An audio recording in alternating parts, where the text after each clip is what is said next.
지난주 내내 IM 성교회가 운영하는 국제학교에서 코로나 확진자들이 많이 나와서 온 나라가 떠들썩했습니다. 여러분, 이 성교회의 대표가 마이클 조라는 선교사님인데 그분이 이런 말을 했어요. 하나님께서 자기들을 과학적으로 코로나로부터 지켜주신다. 또 그걸 계속 강조를 하더라고요. 그런데 이렇게 강조하면서 계속 집회를 이렇게 해나가다가 결국 어려운 처지에 빠지게 되었습니다.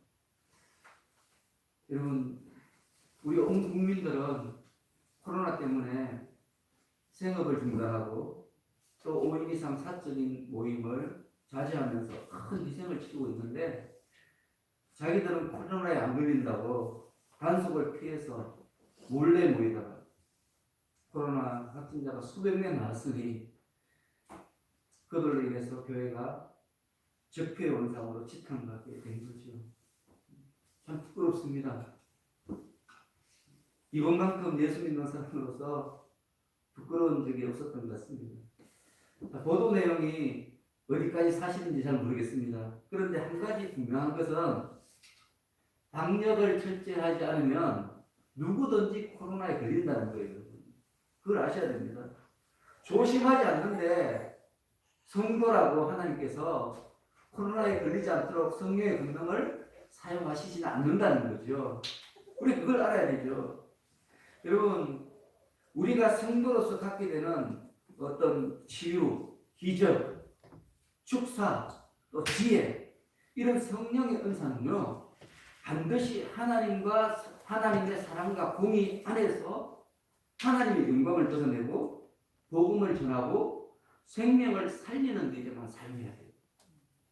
그걸 하셔야 됩니다. 여러분. 그렇지 않으면 그것은 하나님의 은사가 아니고 사탄의 미혹입니다. 여러분, 우리가 성경을 읽어보면 우리 예수님께서 떡 5개와 물고기 2마리로 5,000명을 먹이셨어요. 그죠? 또 떡 7개와 물고기 2마리로 4,000명을 먹이셨습니다. 여러분, 예수님께서는 마음만 먹으면 언제든지 사람들을 큰 먹일 수가 있었어요. 그렇죠, 그죠? 우리 예수님 그런 분 아닙니까? 그런데 우리 예수님은 자기 배를 불리기 위해서 이 능력을 사용한 적이 없었어요. 여러분, 심지어 제자들이 배가 고파서 길 가다가 미리싹을 뜯어먹었잖아요. 그죠?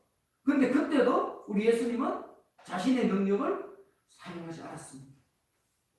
여러분, 우리 예수님은 성령의 권능을 사용할 때 오직 하나님의 영광을 위해서, 그리고 영혼 구원, 곧 생명을 살리는 일에만 사용하셨어요.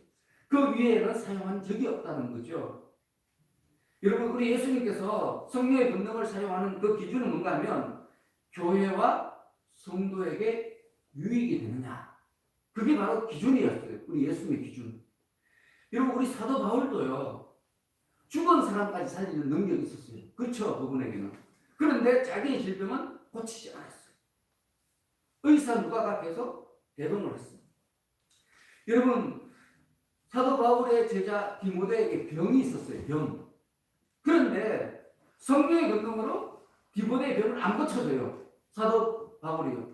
그러면서 뭐라고 충고하는가 하면 네 병을 위해서 포도주를 조금 사용하라, 이렇게 충고해 줍니다. 참 아이러니하지 않습니까? 우리 생각에는 아니, 성령의 권능을 길에서 딱 낫게 해주면 되지, 왜 힘들고 어렵게 그 질병을 짊어지면서 포도주를 쓰고 약을 쓰면서 견디라고 말했냐, 의문이 가지 않습니까?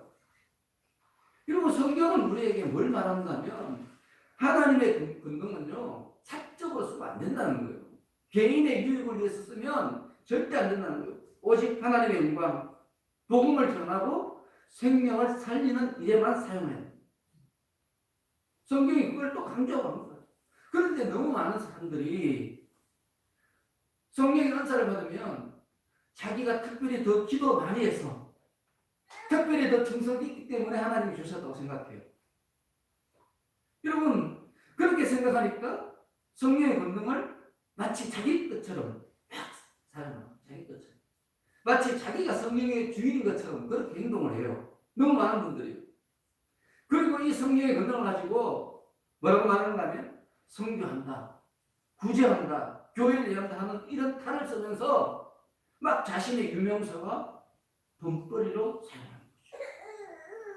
너무 많은 사람들이 하나님이 주신 은혜를 가지고 막 간증을 하고 돈을 받는 거죠.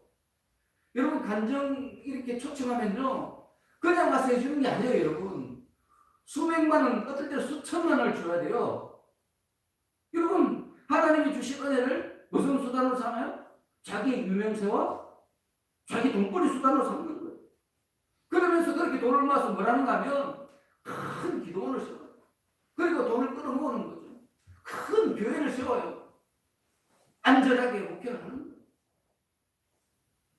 여러분 우리 교회가 세상의 지탕거리가 된 가장 큰 이유가 뭡니까? 바로 이런 사람들 때문이에요. 여러분 그걸 아셔야 됩니다. 여러분 우리 예수님께서 분명하게 우리에게 말씀하셨어요. 병든 자를 고치며 죽은 자를 살리며 나병 환자를 깨끗하게 하며 귀신을 쫓아내래 너희가 그저 받았으니 그저 주라. 우리 예수님께서 그렇게 말씀하셨어요. 성령의 은사를 가지고 자신의 유명세나 돈벌이로 사용하지 말라는 거예요. 그러면서 우리 예수님께서 이렇게 약속하셨어요. 너희는 무엇을 먹을까, 무엇을 마실까, 무엇을 입을까 염려하지 말라. 너희 하늘 아버지께서 이 모든 것이 너희에게 있을 줄 아시느니라. 너희는 먼저 그의 나라와 그의 의를 구하라. 그래야 이 모든 것을 너희에게 더해주시리라. 여러분 사람들이 이 예수님의 약속을 믿지 않는 거죠. 믿지 않는 거죠. 그러니까 자기 목숨을 챙기려고 불법을 저지르고 불법을. 그러면 하나님의 영광이 가려지고요. 교회가 시험에 빠지게 됩니다. 여러분 그런데 더 안타까운 것은 뭔가 하면 이러한 왜곡된 신앙을 가진 사람들은 불법을 저지르고도 전혀 양심의 가치를 느끼지 않아요. 이게 더 문제예요. 조금만 자신을 반대해도요 불같이 화를 내요. 불같이. 그러면서 교회를 탄압한다 그러면서 입에 담지 못할 말로 사람들을 막 저주합니다. 여러분 이게 기독교입니까? 그런데 우리 한국 교회에 너무 많은 분들이 너무 많은 교회들이 이런 형태를 가지고 있다는 거예요. 지금 여러분 성경은 우리에게 거듭난 사람은 더욱 세상의 법을 잘 지켜야 된다. 강조하고 또 강조. 여러분 양심이 살아있어야 되고요. 선과 악을 분별해야 한다. 그렇게 말씀합니다. 그리고 더 나아가서 선을 행함으로 고난받는 것이 하나님의 뜻이다. 하나님의 뜻이다.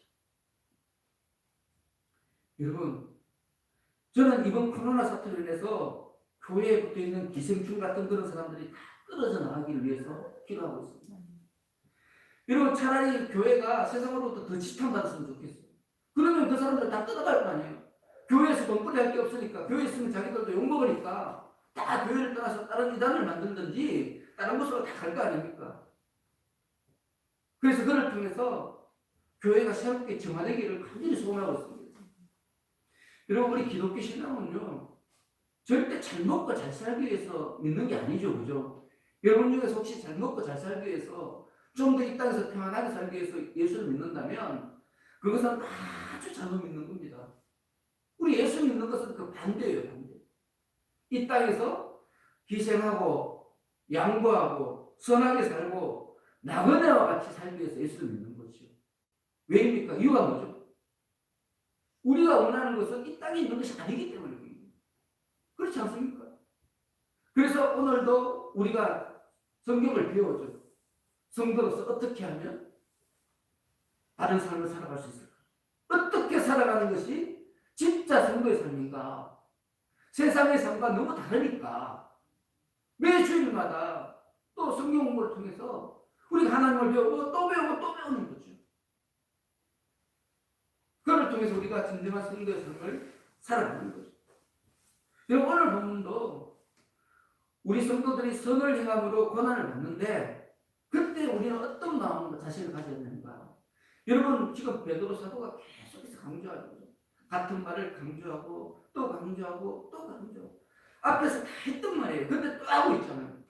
그래서 저는 또 이 말씀을 가지고 또 오늘 여러분들에게 설교를 하는 거예요. 왜? 그만큼 중요하니까. 그만큼 우리 생각과 다른 말씀이니까. 그만큼 우리가 적용하기 힘든, 실천하기 힘든 말씀이니까 제가 강조하고 또 강조하고 또 강조하는 거예요.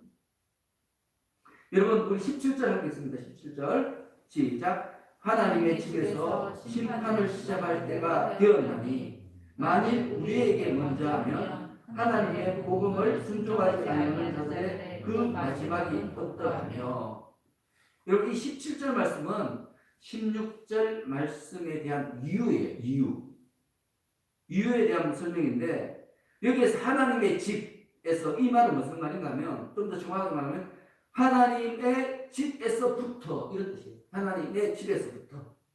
그래서 우리가 16절, 17절 말씀을 좀 더 쉽게 정리하면 이런 뜻입니다. 만일 그리스도인으로 고난을 받으면 부끄러워하지 말고 도리어 그 이름으로 하나님께 영광을 돌리라. 이는 하나님의 집으로부터 심판이 시작되었기 때문이다.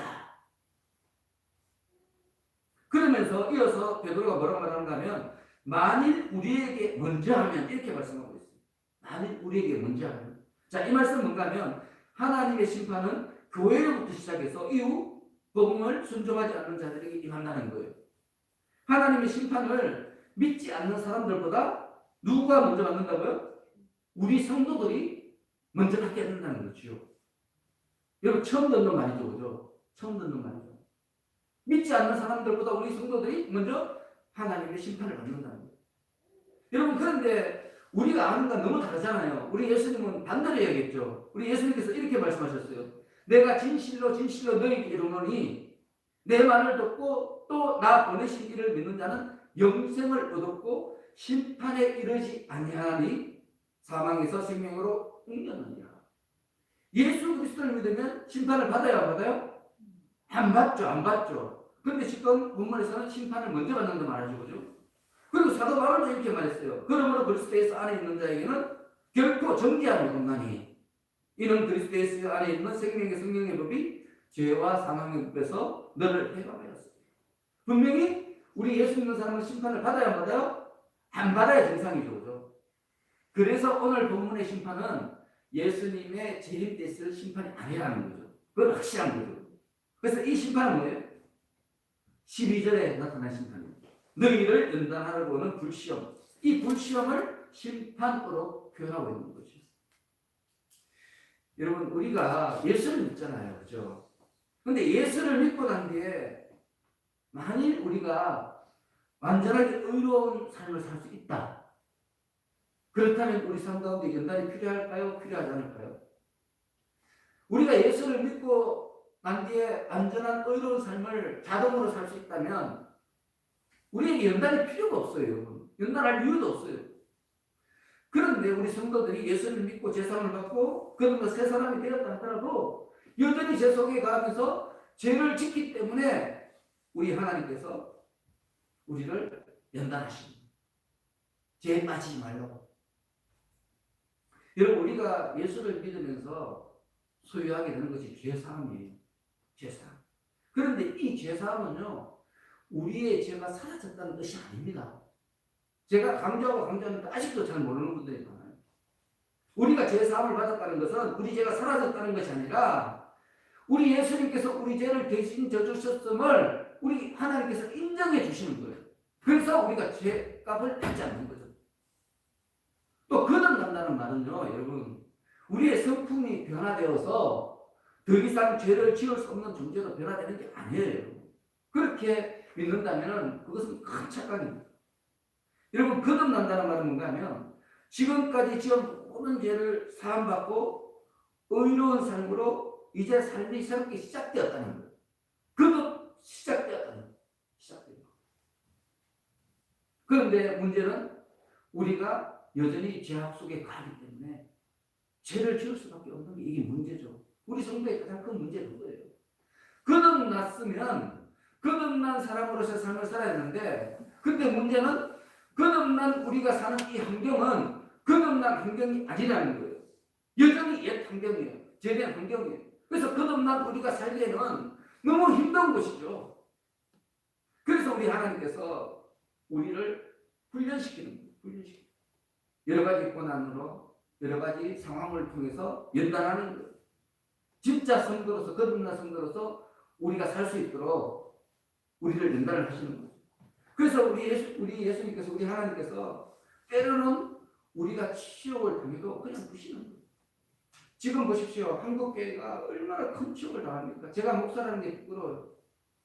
여러분 며칠 전에 기도하는데 나 예수 그만 믿어 이런 생각이 들었어요. 그 진짜로. 야 이런 식으로 예수 믿으려면 이게 뭐야? 진짜도 아니고 가짜도 아니고 이러다 천국도 못 갈 것 같아요. 여러분 이런 치욕 속에 우리 하나님께서 왜 벌어두십니까? 우리를 연단시키는 거예요. 여러분 불치의 병에 걸린 얼마나 믿음 좋은 사람들 많습니까? 근데 그분 앞에서 하나님을 침묵하셔요. 여러분 제가 지난주에 말씀드렸잖아요. 송명희 씨는 얼마나 이쁩니까? 얼마나 믿음이 좋아요. 우리 하나님이 깨끗이 밝혀줄 수 있어요. 너무 쉬워요. 우리 하나님에게는 송명희 시인을 고쳐주는 것은 너무너무 쉬운 일이에요. 근데 우리 하나님이 고쳐주셨어요? 안 고쳐주셨어요? 안 고쳐주셨잖아요. 안 고쳐주셨어요. 위전으로 괜찮아 마찬가지예요. 여러분 그걸 하셔야 됩니다. 때로는 우리 하나님께서 불치의 병 가운데 고통하는 우리들의 모습을 보며 침묵하세요. 침묵. 때로는 불같은 시험에서조차 그냥 두세요. 여러분 지금 사도 베드로는 이러한 성도들이 겪는 고난의 일들을 심판이다 이렇게 표현하고 있습니다. 여러분 우리 성도들은 이렇게 하나님의 심판 가운데 있기 때문에 믿지 않는 사람들과 똑같아요. 다치기도 하고 병들기도 하고 죽음의 문턱 가운데 섭니다. 여러분 교통사고 버스가 가다가 교통사고 났어요. 막 굴렀어요. 그러면 예수 믿는 사람들은 하나도 안 다쳐요? 예수 안 믿는 사람들은 막 다치고 죽고 하는데 나는 예수를 믿으니까 천사가 나를 붙들어 주셔서 난 안 다쳐. 여러분 그런 일이 있습니까? 그렇지 않다는 거예요. 똑같이 다쳐요. 여러분 비행기가 날아가다가 폭발하면 예수 믿는 사람은 순간이동해서 딱 사는 게 아니에요. 같이 죽어요. 여러분 더욱이 우리가 방역을 소홀히 하는데 하나님이 코로나로부터 우리를 지켜준다. 그거 믿는다. 여러분 그거 정말 어리석은 생각 아니겠습니까? 유치원생들의 생각에도 어리석은 거예요. 여러분 나라의 법을 어기고 불법을 저지르면서 성도라고 해서 하나님께서 특별 대우를 해주실 것이다. 여러분 이렇게 믿는 것은 정말 잘못된 기복신앙입니다. 너무 많은 사람들이 그렇게 생각해요. 여러분 우리 성도들이 꼭 기억해. 성경을 두 가지 눈으로 읽어야 돼요. 사랑의 하나님의 눈과 공의의 하나님의 눈으로 읽어야 돼요. 여러분 그걸 하셔야 돼요. 하나님의 사랑은 공의 위에서 선포되어지고 역사되어지는 거죠. 이 공의가 기본적으로 갖춰지지 않으면 하나님의 권능은 역사되지 않는 거예요. 그래서 이사야서에 이런 말이 있습니다. 우리 하나님께서는 정의로 청량줄을 삼고 공의를 저울추로 삼으시는 분이다. 정의와 공의가 없으면 하나님의 영광이 드러나지 않고 하나님의 은혜도 나타나지 않는다는 겁니다. 그래서 오늘 이 사도 베드로가 15절에 뭐라고 말합니까? 지난주에 살펴본 15절에 보면 너희 중에 누구든지 살인이나 도둑질이나 악행이나 남의 일을 간섭하는 자로 고난을 받지 마라. 그렇게 말하고 있습니다. 하나님의 공의를 어기면서 성도로서 하나님의 보호하시는 분들이요. 그런 마음을 갖지 말라는 거예요. 있을 수 없다는 거죠. 그래서 우리는 늘 생각해야 돼요. 여러분 지금 우리가 고난 가운데 있지 않습니까? 근데 이 고난이 꼭 나의 이기적인 어떤 욕심 때문에 하나님께서 허락하시는 것은 아닌지, 혹 하나님의 영광을 가리는 일이 나에게 있어서 하나님께서 이 고난을 이 세상에 허락하여 주신 것은 아닌지 우리가 그걸 스스로 돌아봐야 되는 거죠. 이걸 돌아보지 않고 세상이 악하니까 하나님께서 징계하시는 이렇게 생각하는 것은 진짜 어리석은 생각이에요. 진짜 어리석은 생각이에요. 하나님의 징계는요 악인이 돌아오도록 하기 위한 징계예요. 하나님의 모든 징계는요 악인들이 구원받고 회개하고 돌아오게 하기 위해서 주님께서 주시는 거죠. 그냥 그들이 미워서 하는 징계는 없어요. 그거는 마귀들이 하는 짓이죠. 악한 사탄이라 그렇게 하죠. 우리 하나님은 모든 역사의 중심에 하나님의 공의와 사랑이 함께 병행되어 있습니다. 모든 사람들이 구원받기 원하시고 회개하기 원하시고 그 가운데 살아나는 역사가 일어나기 원하시는 분이 우리 하나님인 거죠. 그래서 여러분 우리에게 일어나는 모든 일들 가운데 가장 먼저 우리가 생각할 것은 나를 돌아보는 나 때문에 그런 거다. 내가 믿음의 사람으로서 내가 하나님의 의인으로서 선한 삶을 살지 못해서 지금 이 지경에 빠진 것은 아닌지 우리가 스스로 돌아봐야 되는 거죠. 그래서 18절에서 계속 이야기합니다. 우리 18절 하겠습니다. 또 의인이 겨우 구원을 받으면 경건하지 아니하는 자와 죄인은 어디에 있으리요.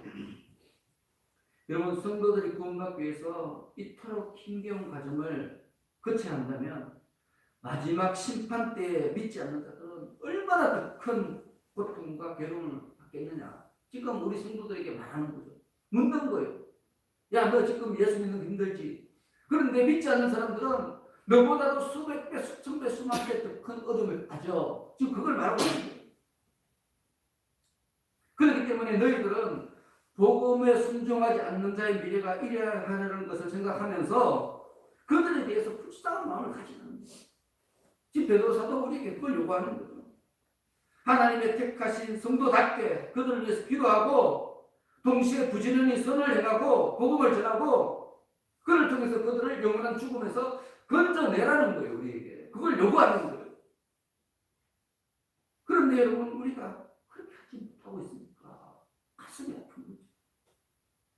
여러분 26일 날 뉴스의 어느 아나운서가 교회를 향해서 이런 말을 하더라고요. 주님의 말씀 대신 바이러스를 전국에 전파하고 있다. 결국 교회가 주님의 말씀을 전하지 않고 바이러스를 전파하고 있대요. 지금. 여러분 얼마나 부끄러운 이야기입니까? 부끄러운 이야기입니까? 정말 우리가 의인입니까? 지금 여러분들은 의인입니까? 의인만이 구원을 받아요.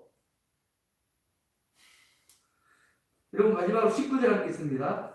그러므로 하나님의 뜻대로 고난을 받은 자들은 또한 선을 행하는 가운데 그 영혼을 믿으신 창조주께 의탁할지어다. 여러분 이 말씀은 우리 예수님께서 십자가에서 마지막 숨을 거두면서 하신 말씀. 그 말씀이 생각나게 하는 구절입니다. 여러분 사도 베드로는 지금 예수님께서 자신의 모든 것을 끝까지 하나님께 맡기고 순종한 것처럼 우리 성도들도 모든 것을 하나님께 맡기고 그 뜻대로 고난을 받고 선을 행하라. 즉 권고하고 있는 거죠. 여러분 여기서 의탁하다, 의탁할지어다 이 말은 뭔가 하면 믿을 만한 사람들에게 재산을 맡기는 위임하는 거. 상업는 거죠. 상업는. 그래서 원래 뜻은요 맡기다, 투자하다 이런 뜻이에요. 맡기다, 투자하다. 그런데 이 말씀은 무슨 뜻인가 하면 하나님의 뜻을 따라 고난을 받는 사람은 계속해서 선한 일을 하면서 그 영혼을 신실하신 창조주 하나님께 투자하라. 계속 선한 일을 하면서 그 영혼을 신실한 창조주이신 하나님께 그 인생을 영혼을 투자하라. 여러분 우리 주위 사람들 보면 재산이 조금만 이렇게 있어도 투자할 곳을 찾죠. 그죠? 그렇지 않습니까? 그런데 투자할 곳에는 꼭 원금이 손실되는 그런 일들이 있어요.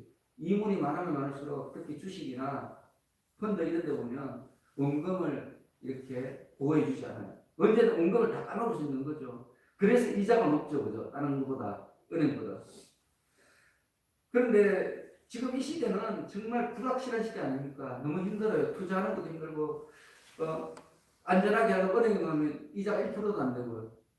좀 뒤처지는 거예요. 다른 사람들은 막 펀드나 주식에서 이자를 막 30%, 40% 이렇게 막 받아가는데 나는 그냥 이자를 한도 못 받고 내 자산이 그대로 있으니까 나는 뒤처지는 거예요.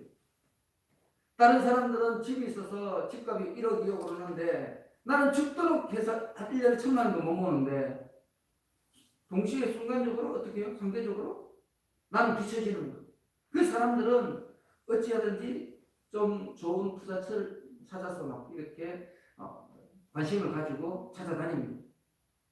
그런데 어떻습니까? 이런 과정에 원금을 잃어버린 사람도 또 너무 많죠. 그죠? 너무 많습니다. 자, 이런 기준을 두고 우리가 하나님께 우리를 투자한다. 그렇게 생각하면 어떻습니까, 여러분? 여러분들이 여러분의 인생을 하나님께 투자하고 있지 않습니까? 우리 권사님이나 우리 집사님 같은 경우에는 70년, 80년을 지금 하나님께 투자하고 계시잖아요. 그죠? 내가 하고 싶은 일도 많고, 내 마음대로 할 수 있는 일도 많지만, 다 내려놓고, 하나님 뜻대로 사는 거 아니에요, 그냥. 좀 포기하고, 좀 양보하고. 그러면서 내 인생을 오직 하나님께 다 투자하는 거예요.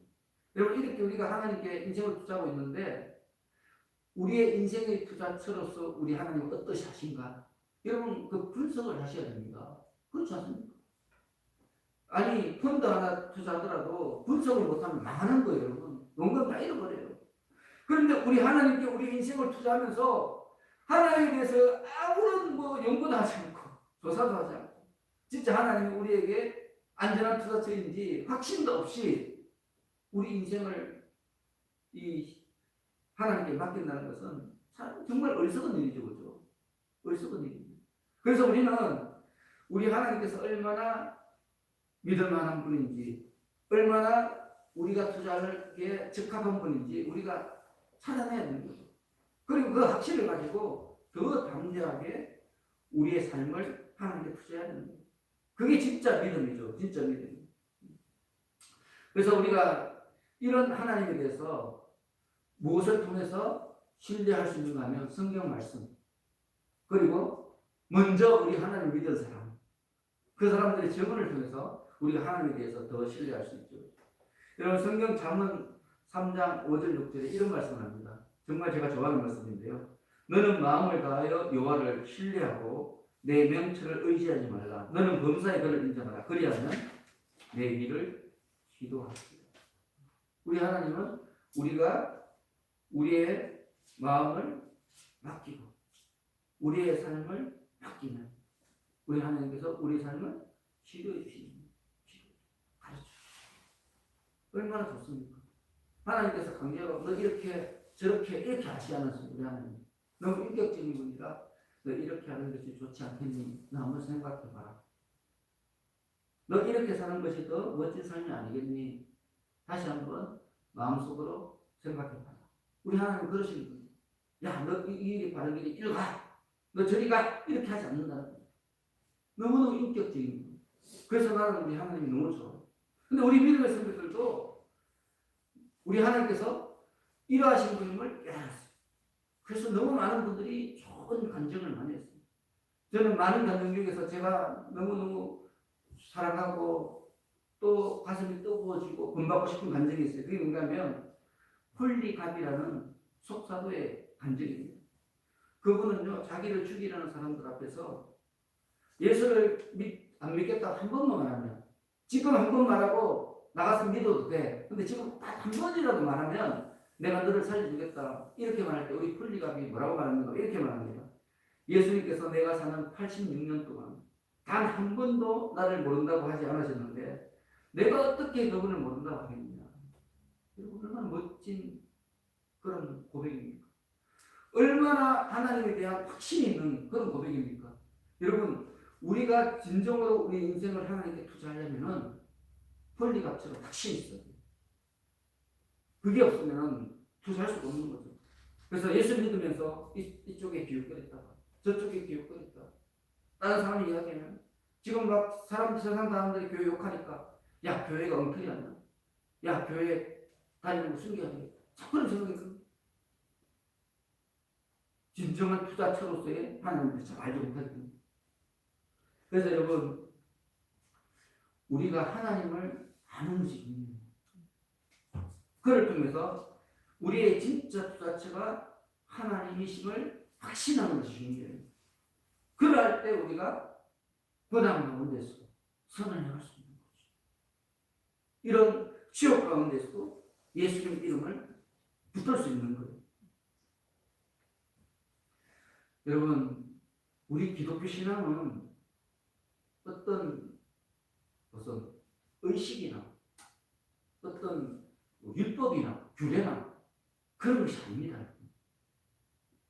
여러분, 우리 기독교 신앙은요, 예수님의 공로로 우리가 그저 구원받았는데 그 은혜를 갚을 길이 없어서 우리가 할 수 있는 것. 예수님을 본받는 것. 예수님을 따라 희생하는 것. 양보하는 것. 선하게 사는 것. 나그네 같이 사는 것. 이 삶 자체예요. 이게 기독교예요. 그래서 우리 예수님은 종교적인 어떤 규례에 대해서, 종교적인 어떤 이 법에 대해서는 말씀하신 적이 별로 없어요. 다 우리 삶에 대해서 말씀하세요. 그래서 우리 기독교 신앙이란 뭔가 하면 교회에 모여서 예배드리는 게 기독교 신앙이 아니고 삶 속에서 예수 그리스도처럼 사는 거예요. 그런데 우리가 삶 속에서 예수 그리스도처럼 살려니까 어디서 배워야 될 거 아닙니까? 어디서 가르침을 받아야 되죠. 그래서 하나님께서 우리에게 교회를 허락하신 거예요. 교회는 학교예요. 학교 알고 보면 학교와 똑같은 거예요. 교회에서 배우고 또 예수를 만나고 그를 통해서 세임을 얻고 그를 통해서 세상 가운데 기독교 신앙인으로서 살아가는 거죠. 여러분, 그래서 지금 이때 너무너무 우리 교회가 지탄받고 치욕 속에 있고 고난 가운데 있는 이때 우리의 신앙을 다시 한번 돌아봤으면 좋겠어요. 생명을 살리는 일보다 내 유익을 채우기에 급급하지 않았는지, 성령의 권능을 잘못 이해하고 함부로 사용하지는 않았는지. 여러분, 오늘 우리가 다시 한번 성도의 기본 자세에 대해서 생각해 볼 수 있기를 예수님으로 축원합니다. 기도하겠습니다. 하나님 아버지, 우리 성도들이 세상 사람들보다 먼저 고난받고 심판을 받는다는 말씀에 믿음의 삶을 다시 고쳐 잡습니다. 성도의 삶이 평안하고 형통한 것은 고난이 없어서가 아니라 고난 중에도 성령께서 동행하시기 때문임을 다시 깨닫습니다. 하나님 아버지, 말씀을 왜곡하지 않고 진리의 말씀을 지키는 저희들이 되도록 성령의 권능으로 함께하여 주옵소서. 예수님의 이름으로 기도하옵나이다.